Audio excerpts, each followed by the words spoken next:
हम एक ऐसी किताब पर बात करेंगे जिसका नाम शायद सबने सुना होगा। रॉबर्ट कियोसाकी की रिच डैड पुअर डैड।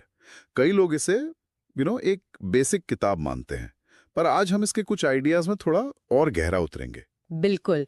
और इस किताब की जो पूरी नींव है वो दो लोगों की कहानी पर है। रिच डैड और पुअर डैड। हाँ, एक पुअर डैड जो असल में लेखक के अपने पिता थे, बहुत पढ़े लिखे, पीएचडी, सरकारी नौकरी। और दूसरे थे रिच डैड। हाँ, उनके दोस्त के पिता जो 8वीं पास भी नहीं थे। कमाल की बात यह है कि दोनों मेहनती थे, पर पैसे को लेकर उनकी जो सोच थी वो जमीन आसमान का फर्क था। बिल्कुल। और वो सोच एक बहुत छोटी सी बात से दिख जाती है।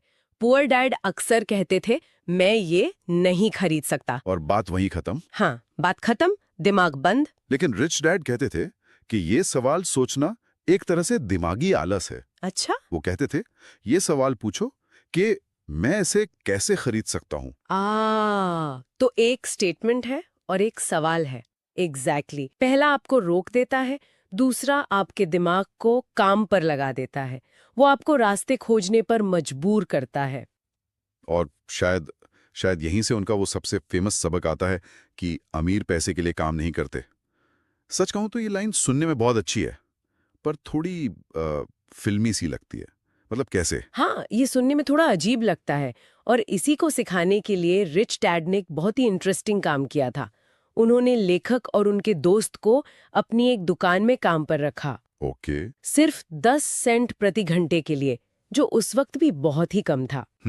कुछ हफ्ते बाद जब वो बच्चे शिकायत करने गए तो रिच डैड ने उनकी वो 10 सेंट की तनख्वाह भी बंद कर दी। क्या मतलब मुफ्त में काम? हाँ, बिल्कुल मुफ्त में।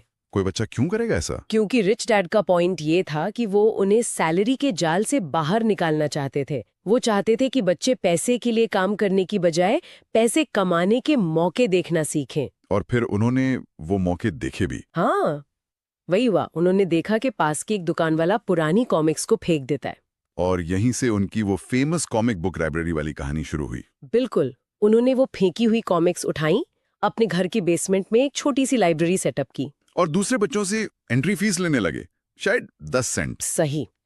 और ये छोटी सी लाइब्रेरी, ये उनका पहला एसेट यानी संपत्ति बन गई। एक ऐसा सिस्टम जो उनके बिना वहां रहे भी पैसे कमा रहा था। मतलब जब वो स्कूल में होते थे तब भी पैसा आ रहा था। पैसा बन रहा था। सबक ये था कि नौकरी के बाहर सोचो, एक सिस्टम बनाओ। तो मतलब असली खेल पैसे कमाने का नहीं, बल्कि पैसे की भाषा समझने का है। और यहीं पर वो फाइनेंशियल लिटरेसी वाली बात आती है ना। हाँ, और कियोसाकी के लिए फाइनेंशियल लिटरेसी का नियम नंबर 1 है एसेट और लायबिलिटी के बीच का फर्क समझना। संपत्ति और दायित्व। संपत्ति वो चीज है जो आपकी जेब में पैसा डालती है, बस। और दायित्व? दायित्व वो है जो आपकी जेब से पैसा निकालता है। परिभाषा बहुत सिंपल है। सुनने में तो ये बहुत ही आसान लगता है। सुनने में आसान है, पर असल जिंदगी में बहुत मुश्किल। क्योंकि अमीर लोग संपत्ति जमा करते हैं, जबकि गरीब और मिडिल क्लास वो दायित्व यानी बोझ खरीदते हैं और सोचते हैं कि वो संपत्ति खरीद रहे हैं। इसी बात पर एक सवाल है जो हमेशा आता है। किताब कहती है कि आपका घर एक एसेट नहीं, एक लायबिलिटी है।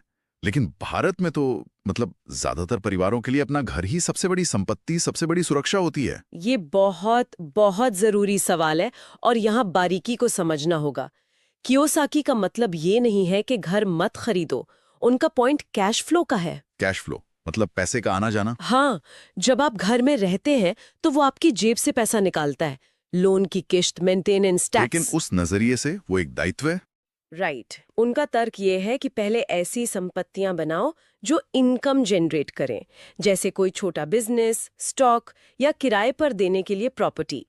जब उन एसेट से इतना पैसा आने लगे कि वो आपके घर का खर्चा उठा सके, तब घर खरीदो। अच्छा, तो ये क्रम का फर्क है। पहले इनकम बनाने वाले एसेट, फिर बड़े खर्चे। अमीर लोग लग्जरी की चीजें सबसे आखिर में खरीदते हैं, जब उनकी संपत्ति उनके लिए पैसा कमा रही हो। तो ये सिर्फ अमीर बनने के फॉर्मूले नहीं है, बल्कि पैसे को देखने का नजरिया बदलने की बात है। बिल्कुल। और आखिर में किताब में एक बहुत गहरी बात कही गई है, जापानी संस्कृति की 3 शक्तियों के बारे में। तलवार, गहना और आईना। तलवार यानी हथियारों की शक्ति, गहना यानी पैसे की शक्ति, और आईना यानी आत्मज्ञान की शक्ति। और जापानी कहानियों में इन तीनों में सबसे कीमती हमेशा आईना होता है। खुद को जानना। सुनने वालों के लिए सोचने वाली बात यह है कि क्या फाइनेंशियल फ्रीडम का रास्ता सिर्फ स्टॉक मार्केट या रियल एस्टेट के बारे में जानने से मिलता है, या इसकी शुरुआत खुद को, अपनी आदतों को, अपने डर और अपने लालच को उस आईने में देखने से होती है।